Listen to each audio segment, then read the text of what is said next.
ข้างเลยครับอย่างนี้นะครับแล้วก็ดีนะครับอย่างนี้นะ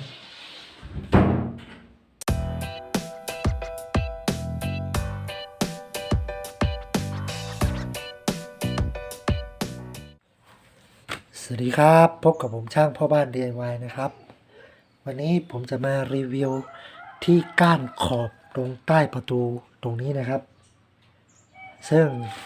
ผมก็สั่งของมาเรียบร้อยนะครับแล้วมาดูว่าลักษณะมันจะเป็นแบบเป็นโฟมนะวิธีติดตั้งก็เราก็วัดตามประตูว่ามันยาวเท่าไหร่นะครับ79 เซนนะครับพอเราวัดได้เราก็มาตัดตัวนี้เลยนะครับ79 เซนนะ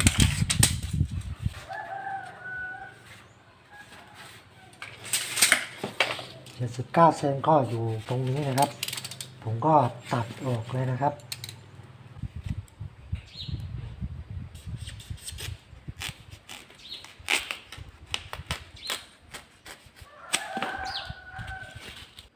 หลังจากที่เราตัดได้แล้วนะเราก็มา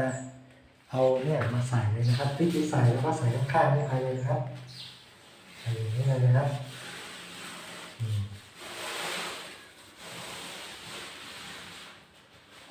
ใส่ให้พอดีอย่างนี้นะครับแล้วเราก็ลองเปิดปิดดูนะครับ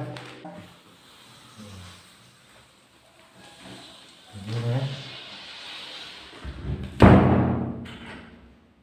ลองปิดดูอีกรอบหนึ่งนะครับปิดดูนี่นะครับจะเห็นว่าด้านนี้กับด้านโน้นพอดีเลยนะครับเหลือช่องนิดเดียวนะครับช่องประมาณ1 มิล 2 มิลนะครับนิดเดียวด้านนี้เหลือช่องนิดเดียวนะครับโอเคอันนี้ก็สามารถปิดรูข้างล่างนี้ได้นะครับเราก็เปรียบเทียบตอนที่ยังไม่ติดกับตอนที่ติดแล้วนะครับเปรียบเทียบดูนะครับ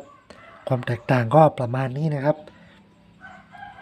โอเคก็จากการที่ติดตัวที่ก้านขอบใต้ประตูตัวนี้นะครับส่วนตัวผมแล้วผมรู้สึกว่าตัวนี้ยังไม่ค่อยถูกใจเท่าไหร่นะถ้าเทียบกับตัวที่ผมเคยใช้ก่อนหน้านี้นะครับที่มันเป็นพลาสติกที่มันติดตรงขอบตรงนี้นะครับแต่ว่าตัวนี้ข้อดีคือเราไม่ต้องมาติดตรงนี้นะครับกาวจะได้ไม่ติดตัวขอบประตูนะก็ดีคนละอย่างนะครับแต่ว่า เนื่องจากว่าขอบประตูเนี่ยมันค่อนข้างจะสูงจากพื้นมานิดนึงนะครับประมาณเกือบด้านเนี่ยเกือบ1 เซนนะครับดังนั้นข้างล่างเนี่ยมันก็จะยังเป็นรูอยู่นะแต่ถ้าเกิดว่าขอบประตูเนี่ยมันเหลือนิดเดียวเหลือประมาณสักอย่างเงี้ย3 มิล 5 มิลเนี่ยมันก็ใช้ได้นะครับแต่ว่าประตูตัวนี้มันสูงมานิดนึงมันก็เลยยังปิดได้ไม่สนิทนะครับแต่ว่าอันนี้ก็ใช้ได้นะราคาตัวนี้ก็แค่อันละ37 บาทนะครับถูกมากนะครับรวมค่าส่งอีกก็ประมาณ50นะถ้าใครชอบตัวนี้ก็สามารถคลิกลิงก์ใต้คลิปนี้นะครับสั่งซื้อได้นะครับโอเคครับก็สำหรับคลิปนี้นะครับมารีวิวแล้วก็มาติดตัวที่ก้านขอบใต้ประตูก็ประมาณนี้นะครับใครชอบคลิปนี้ก็กดไลค์กดแชร์กดติดตามให้ด้วยนะครับขอบคุณที่ติดตามชมครับสวัสดีครับ